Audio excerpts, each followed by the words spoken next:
Hey everybody, it's me again, Jay Edward. I'm back with another top 5 questions people ask me about my art, edition part 2. So for this time, I asked everybody on YouTube and Instagram and Facebook and Twitter to come at me with 5 more questions, things that people were curious about my art. So they did. Well, the questions poured in, and so today I'm going to answer the top 5 of those. First of all, I just wanted to let you know that I got another video coming out next week that you guys voted on. It'll be the painting about which I'm going to talk about the process from start to finish, like what inspired it and how did I do it, and a little bit of process talk. So look for that next week. Anyway, let's get started about the top 5 questions 6 through 10, that people ask me about my art. Question 1 this week was, and this was the big one, what is my personal favorite painting or series of paintings?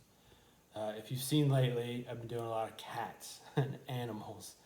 I like doing those, but I'm a little catted out now. So I'm going to get back to basics. If you follow me for any length of time, then you know one of my favorite subjects to paint are trees. Trees. Here's an example right here. This one's called Follow the Fell Light. A long time ago, I did a huge one in this same color scheme, and it sold right away, and I was like, oh man, kind of missed that painting.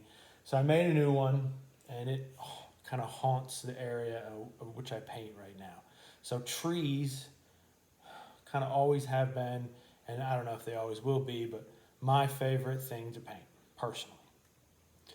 Number 2, do I do any local shows where I come and bring all my art and people can see it in person?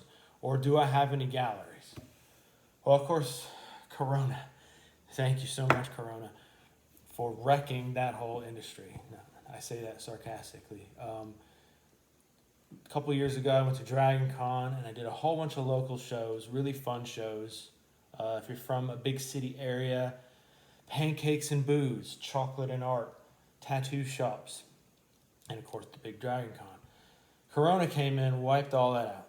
So for the moment, I do not have any in-person shows except one in November booked for downtown Atlanta, Pancakes and Booze. If you're wondering what is Pancakes and Booze, it's unlimited pancakes for anybody in the building. Not unlimited booze, you do have to pay for that, but they do have a big bar.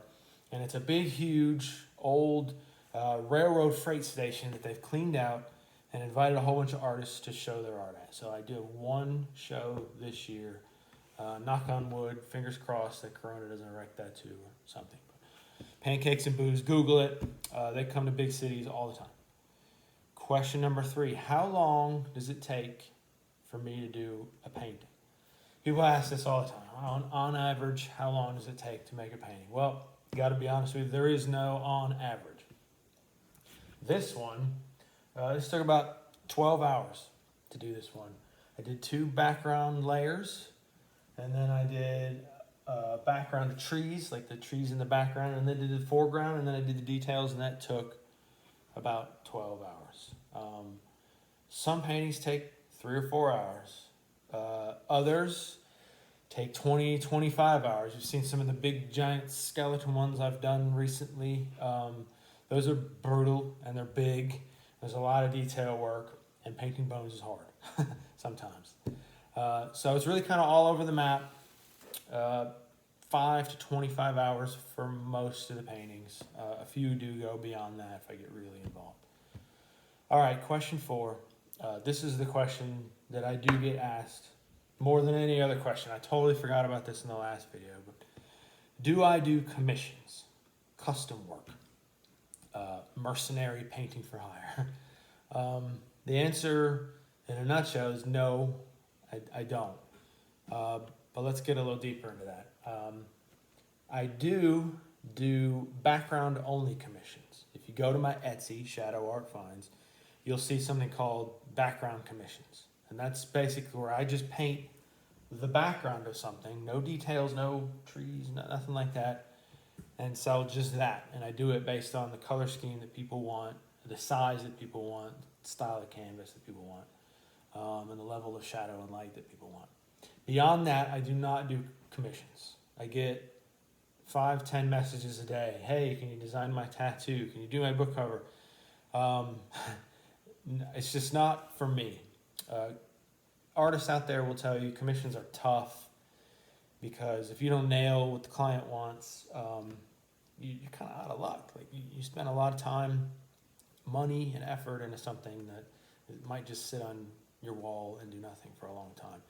But me personally, that's not the foremost reason. Me personally is I like to paint what I like to paint, not what other people want me to paint. And if I start painting what other people want me to paint, hey, paint my cat, hey, design my tattoo, that's awesome. There's a million artists out there who are going to do that for you, but it's not for me. I lose my mojo if I start painting what other people want me to paint. Even if it's kind of in my stylistic range, I go through stages, and there's a chance I'll be just completely disinterested within 5 minutes of starting. All right, so question number 5. This is a big one. Some changes in this one recently. Where do I ship? Original paintings will ship to the United States, to Canada, to the UK, to Europe, and to Australia. Prints I will ship to America, Canada, and the UK. Why don't I ship prints worldwide? The biggest reason is money. And it's for both me and the collectors, the art collectors. Freight costs are really high, and to ship just 1 or 2 prints over the ocean to some far and distant country, I would love to be able to do it, but the freight cost is going to be higher than the print in most cases, and so that means the buyer is going to pay a whole bunch of money, and I'm probably going to lose money. So prints, not so much worldwide. Now, USPS, just yesterday, it's just the beginning of September, not even Labor Day, USPS just announced, and that's the United States Postal Service, they are suspending most shipments to Australia. Now, this is not for big businesses, of course, but this affects smaller artists, local small businesses, mom and pop shops.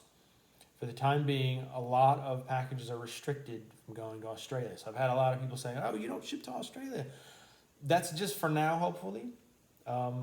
Australia and America, I don't know what the problem is, but they're not accepting the kind of shipments, the box sizes, the weights that I would need to send if I were going to send you a painting or a print. Sorry, Australia. Everybody else, we're still good to go. All right, so that's the top 5 questions. Edition number 2. If you guys want to see another one of these, I will do an edition number 3, 4, 5, 6, 7, 8, 9. I love doing these. They're fun. Next week, we'll have my process and inspiration for a big painting. We'll give a hint. It's big and green. But I'll have that in the next few days ready, and I'll let everybody know when it's ready. So once again, J. Edward Neal, Etsy, Shadow Art Finds. Take a look. I got a whole bunch of new stuff since the last video. I've got spiders, trees, and moons, and skeletons, all kinds of new stuff since we last did this. So check me out, Etsy, Shadow Art Finds, and you guys have an awesome day.